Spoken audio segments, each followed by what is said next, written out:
Good morning, Chris McLaughlin, Beachbody coach. Happy Sunday, March 22nd. Went to the pool this morning with Cammie. Now I'm making my breakfast. I actually put little frozen vegetables in here this morning because we ran out of blueberries. Tastes pretty good. I might do this all week. Anyway, I got back in the pool this morning. I can't remember the last time I went swimming.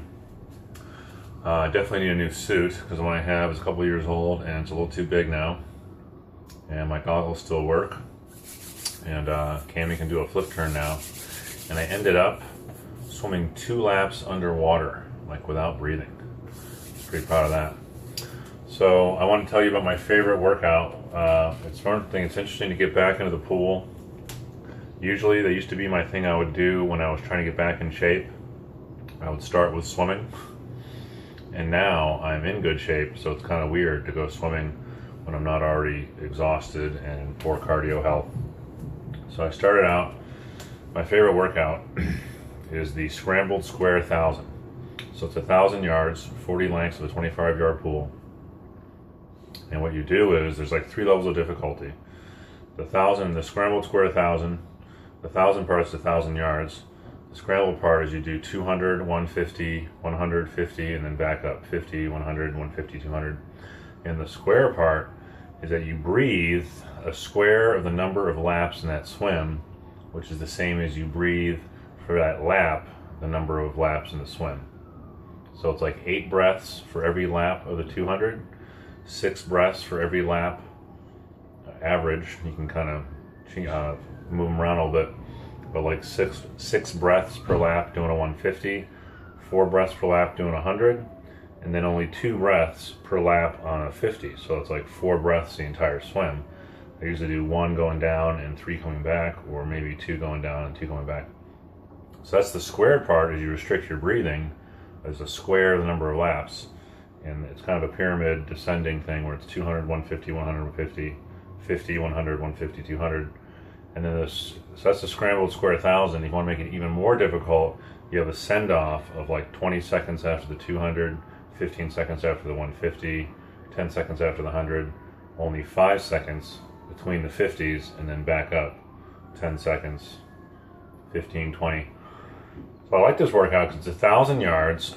It's not that far. It's less than a mile. It takes like 15, 20 minutes tops.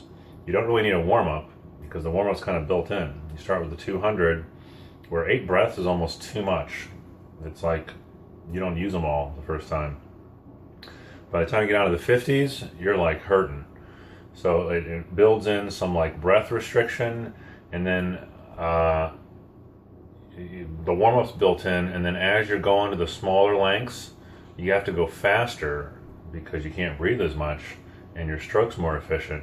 And then coming back up the second half, it's like you take it a little slower, you kind of stretch it out a little bit more, your breath's not as restrictive, but it's actually still just as hard because you're already so like, cardio exhausted by halfway point. It's like you use all the breaths on the way out. Anyway, so I did that this morning, and I was playing around with Cammie for a while. We were doing some flip turns, and I started doing some underwater swims. I did 1 lap, and then I was like, you know what, that wasn't that hard. And it finished up with 2 laps underwater, like without breathing, without surfacing. Just from the shallow end to the deep end, turning around into the water, coming back. It wasn't even that rough. So I'm pretty happy that I'm in that good of a cardio fitness, and it was good to swim. And I'm supposed to do my rest and recovery mobility workout with Tony Horton later, which has a lot of foam rolling, which I think I want, because my legs feel kind of tight as I was pushing off. I could feel them kind of seize up a little bit, my calves. So anyway, that's me getting back in the pool. I might go run later. I want to try to stay in like cardio, like endurance fitness for running and swimming, or build up for swimming and stay in it for running. So I think maybe on Sunday it'll be like my endurance training. Either go for a long run or go swimming. And have a little bit of that along with everything else I'm doing. P90X2 with Tony Horton and weightlifting, and I might do Body Beast next. I might do like a hybrid Body Beast P90X2 thing. Anyway, so I hope you're having a good Sunday. We went to Angel Stadium last night with Rick Warren for the 35th anniversary birthday party of Saddleback. we're going back today to our regular Saddleback Lake Forest, the main campus, to probably the 6 p.m. Saturday night service. They're starting off a new season, Daring Faith. So we had fun last night, and we're going to have a good Sunday. Hope you're having a restful Sunday, and take it easy. Let me know if you want to try anything Beachbody related, Shakeology, or one of the programs. They all work, so, and I can help you make them work. So let me know if you have any interest. Send me an email or Facebook message, and have a glorious Sunday, and have a good week. Take care. Thanks. Bye.